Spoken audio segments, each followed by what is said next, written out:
the story, the fantastically true story, of Herbert A. Philbrick, who for 9 frightening years did lead 3 lives. Average citizen, high-level member of the Communist Party, and counter-spy for the Federal Bureau of Investigation. For obvious reasons, the names, dates, and places have been changed, but the story is based on fact.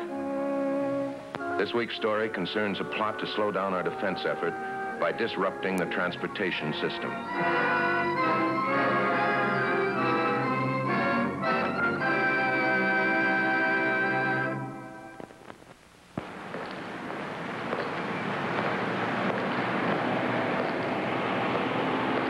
This is one of the regular routines in the life of many an average man. It's a famous American game called hide and seek. The newsboy hides the paper, and you seek it.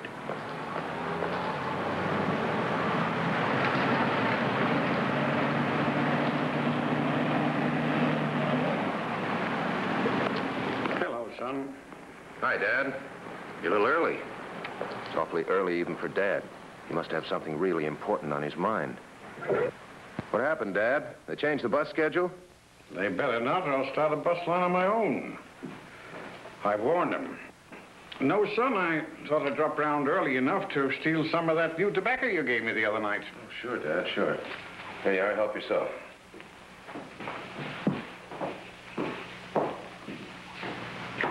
Dad's not a very good poker player. When he has something on his mind, it shows in his face. He'll make a few false starts, then he'll come to the point. Say, where's Eva? Driving the kids to school? Yes, sir, Dad. Your grandchildren are chauffeur-driven to school. Seen the headline in the paper, son? No.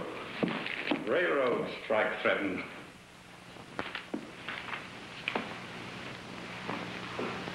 My hunch is right. A railroad man would have something on his mind this morning, especially one with 24 years of service under his belt. I don't get it, Herb. Look, you're in the advertising business. You're not exactly labor, you're not exactly management. Maybe you see something I don't. Well, what's the argument? That's just it. There isn't any argument. I know what I'm talking about, Herb. I'm keen about my job. You know that. I tell you, the men don't want to strike. They're happy, the company's happy. Well, then, where's the rub? The men must want something. Sure, they made their demands. Small increase in pay, change in the retirement pension, a couple of new safety rules on some new machines. Railroads agreed on every count, and both sides will sign that way tomorrow, if a strike isn't called first. I don't get it. Why will strike if the men are happy? Jackpot question, Herb. I wish I knew the answer. Look, son, you're what the lawyers call a disinterested party. Now, supposing something happened... 8:30, we gotta be on our way, Dad. Yeah. Herb, all right if I drop round tonight? We get a better chance to talk then. Oh, sure, Dad, sure. Anytime, you know that.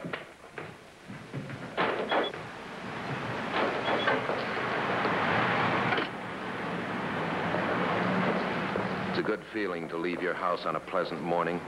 Spending a little time with a father that you've always been terribly fond of takes you back to normal a little bit.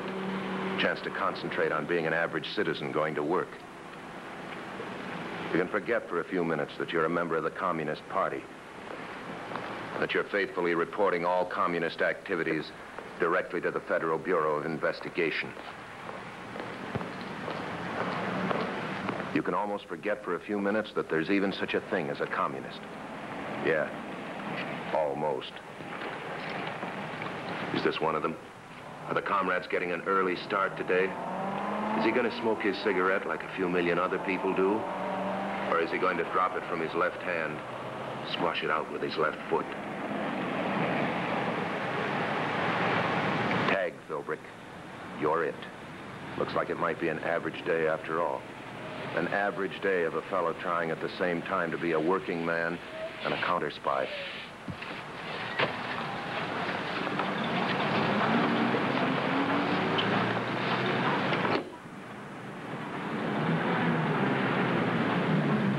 Pretty slick. Just another commuter batting his brains out over just another crossword puzzle. I'd never spot him in a million years as an active contact man for the Communist Party. I wonder what kind of job he has as a front. I wonder why he's contacting me so early.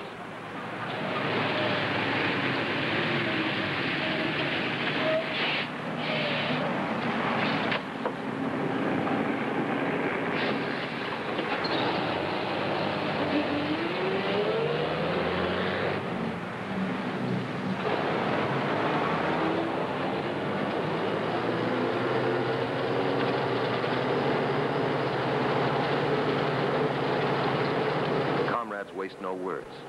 What'll it be this time?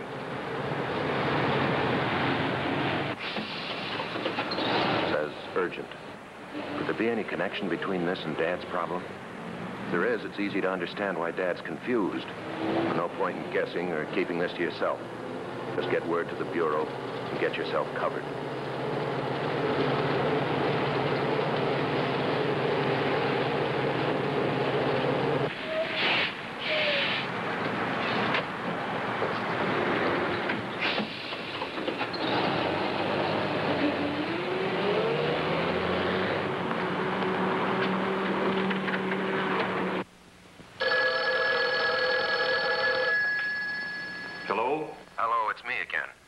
I'm sorry, but I'm afraid I'm not going to be able to meet you for lunch. I forgot I promised my kids to take them to the zoo this noon. Oh? Well, perhaps we'll get together another time. Yeah, I'm sorry, but, well, you know how kids are. Once they've got you, they never let you go. Yeah? Well, you can't blame them. That's important to them. Sure is. You should have seen how they railroaded me into this. Well, anyway, I'm sorry about the lunch, but I guess you understand. Sure I do. Have a good time. See you. Bye.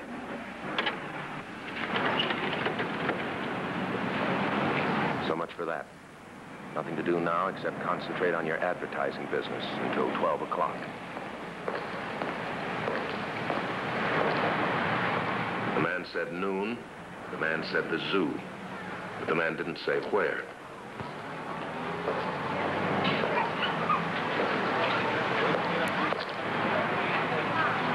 Well, where else, Philbrick? Go look at the Russian bears, why don't you?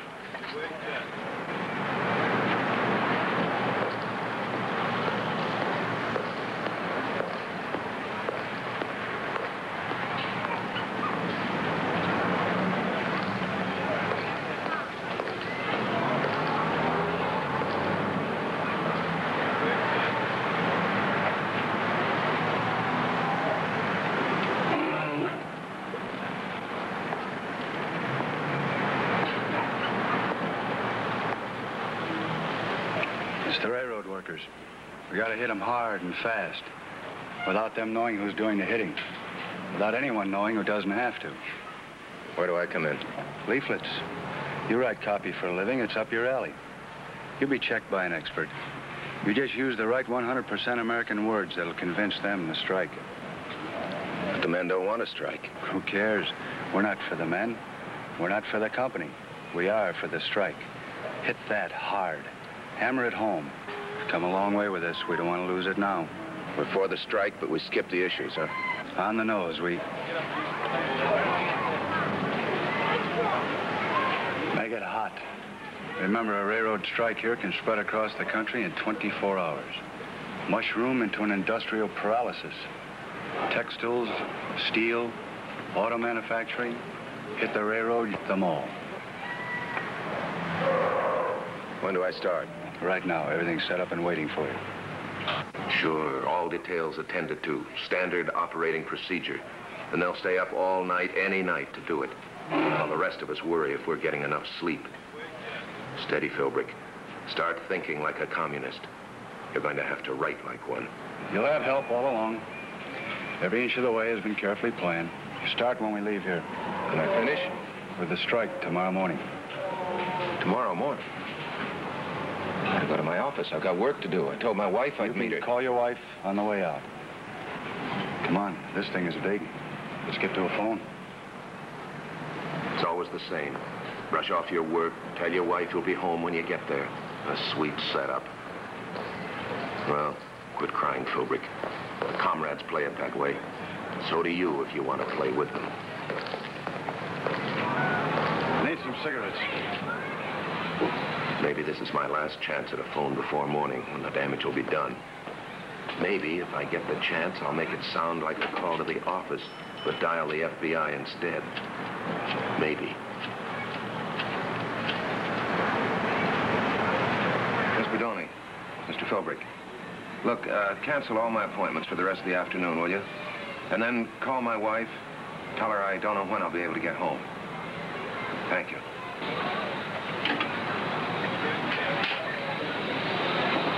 My secretary will take care of everything. I know. I heard her. Let's go. Lucky you made the right call, Philbrick. It's much too early in the game for a slip now.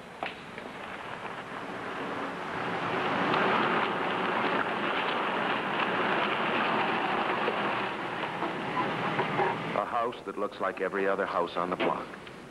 That's the way the communists like their blinds.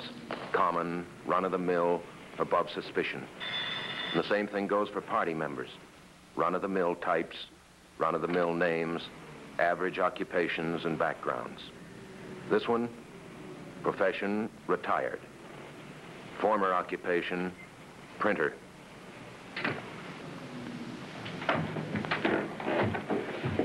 You have the copy? Yes. All except the last line. I'm not sure about it. See what you think. Remember, the railroad belongs to the men who run it, and so does the country. Strike out the last part, about the country. It sounds too much like party line. The railroad men must think that other railroad men wrote this, or we shall fail. They said an expert would check me, but I didn't expect an industrial psychology expert whose picture I've seen in the paper a dozen times. The rest is all right. It's well written. Your own work? Must be at least 1,000 different kinds of butterflies in the world.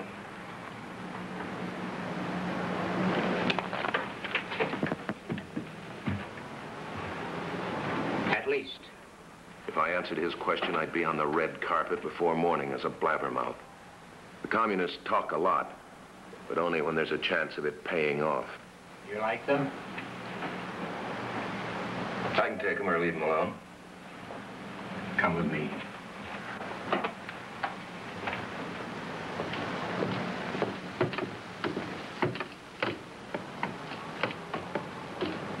Sometimes an underground printing press isn't underground at all. Sometimes it's on the second floor of a suburban home.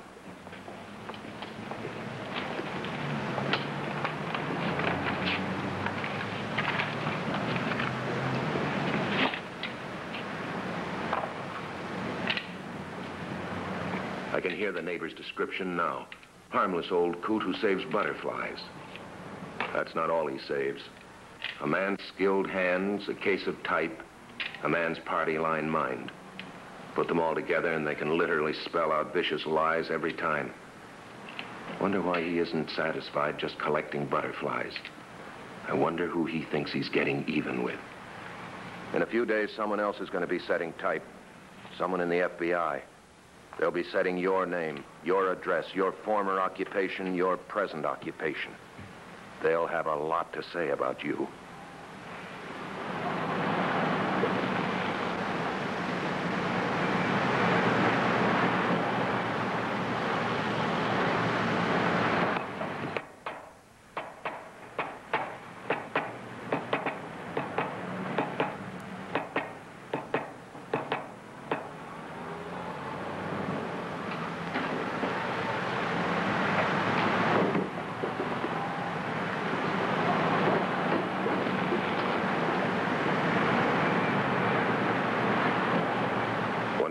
Father will go for this.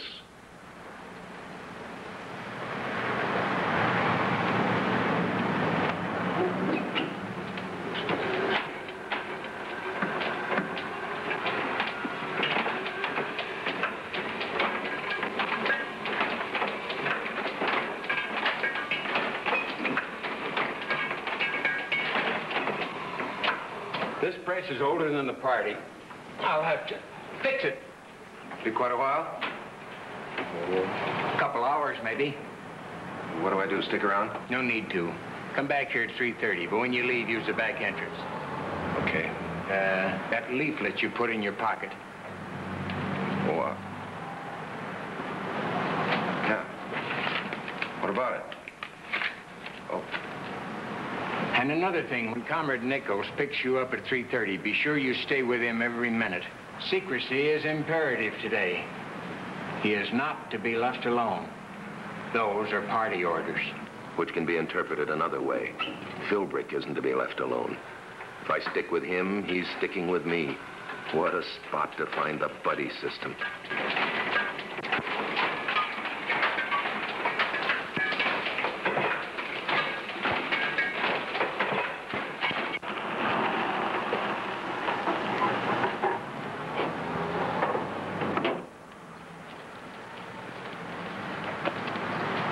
The man said. Like all comrades, he'll be punctual.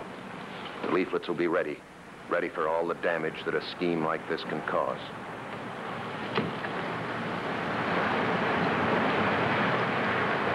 And now it starts. To a casual observer, a man picking up a package of papers. To me, a bundle of dynamite. No way yet to step on the fuse.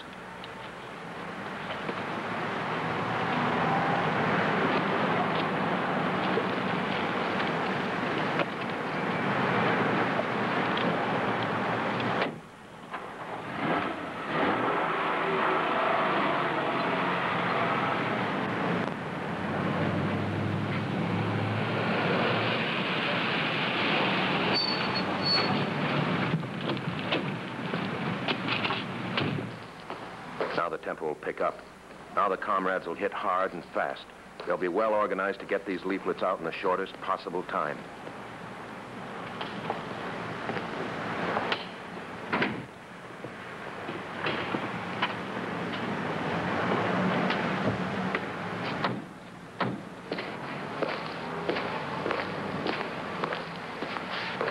To the public, just another vacant store being temporarily used by a house-to-house sales force. To me and a few other select people, Communist Party Propaganda Distribution Center. Regular headquarters out in the open can't be used this time. The party doesn't want to be identified with a leaflet under any circumstances. Now, when those leaflets get here, I don't want any time wasted. I want them distributed in a hurry.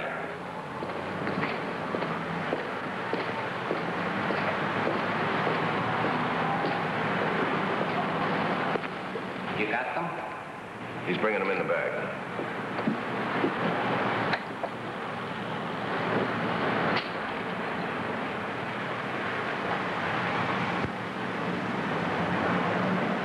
The psychology expert again.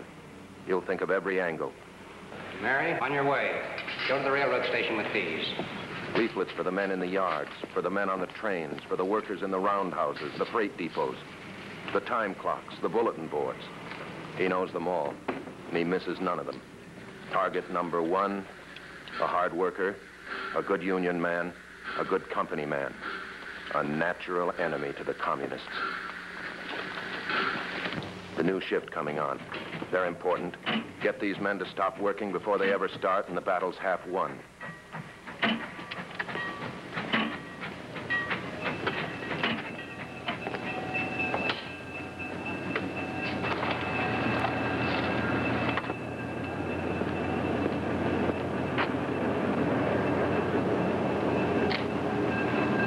A new kind of safety rule. Strike or subject yourself to communist violence.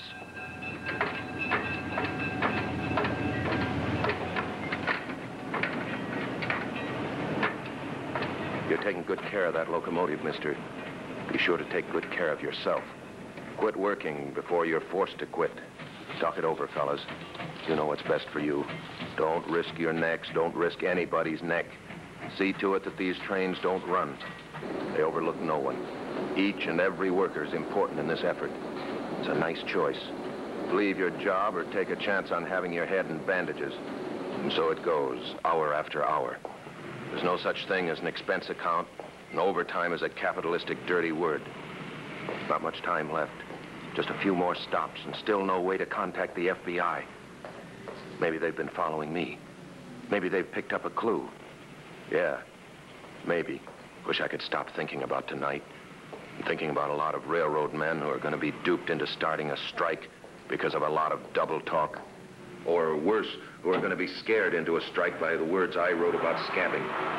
Those words plus just enough action on the part of the comrades to make the words stick. How can I let the FBI know what's coming off? Get to a phone? Not a chance. Just hope, Philbrick, that you've been trailed all the way. Hope hard.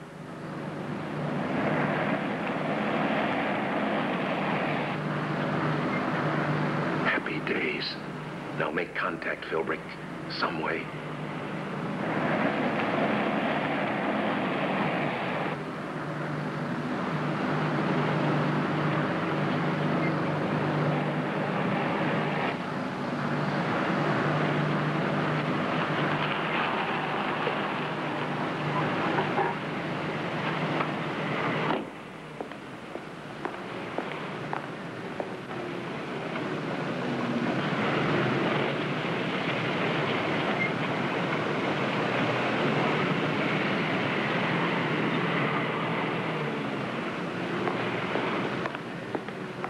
Now the race starts. What can the FBI do in the short space of time left before the communist strong-armed squads arrive at the railroad station? Attention, please. The Bluebird, track 9, scheduled to depart at 6:40, now loading. Unfortunately, the leaflets didn't do too much good. Almost all of the men showed up for work. But that's because they didn't believe what they read. Now, that's where you men come in. Make them believe it. If you take care of a few, the rest will run. And remember what they read in the leaflet. I'll take care of the conductor. All right. Not too hard, but hard enough. Now, Ben, you and Jesse get the engineer, and the fireman, too, if necessary. Now, don't forget, if we do our work right, and this train and the others that are getting the same treatment don't run, we're set. It will snowball from there. Now, go on.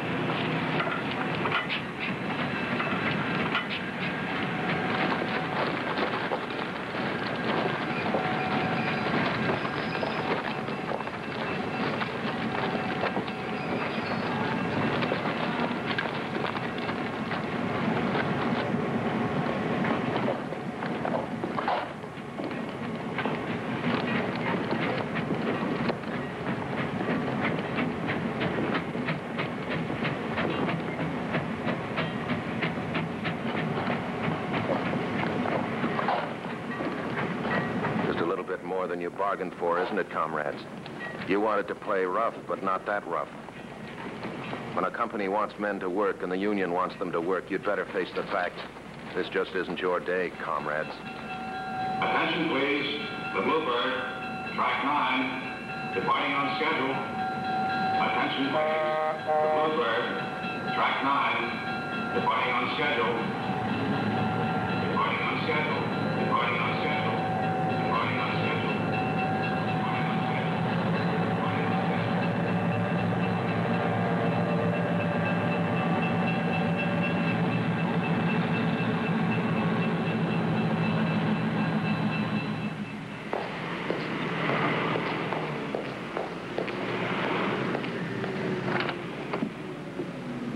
Anybody home? Yeah, Dad, in here. Well, hoped you might make it for supper. You said you'd drop by. I was held up a little at the railroad. It looked like there was going to be some trouble for a while. Yeah, what kind of trouble? That strike we were talking about this morning? Didn't come off, did it? I just heard the radio say No, that. no, it didn't come off. What happened? I'm not sure, Herb. I can't exactly understand it. Oh, a bunch of hotheads out for trouble, I guess. Anyway, the men called their bluff. They showed up for work in spite of all the big words about what would happen if they did. And no violence? Oh, not a bit. Just bluff from beginning to end, I guess. I guess. Look, Dad, why don't you sit down and make yourself at home? Eve will be down in a minute. She's tucking the kids in bed. I got some work to do upstairs or I'd stick around. You don't mind, do you? No, no, you go on. I'll yell up before I leave. Good night, son. Good luck with your work. Thanks, Dad. But I've had all the luck I'll need for today. They weren't bluffing, Dad.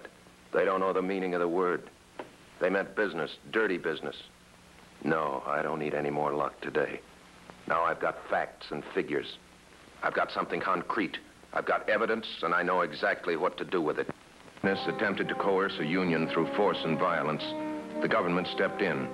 In a communist-sponsored strike that would have been disastrous to the union, to the company, and to the welfare of the nation at large.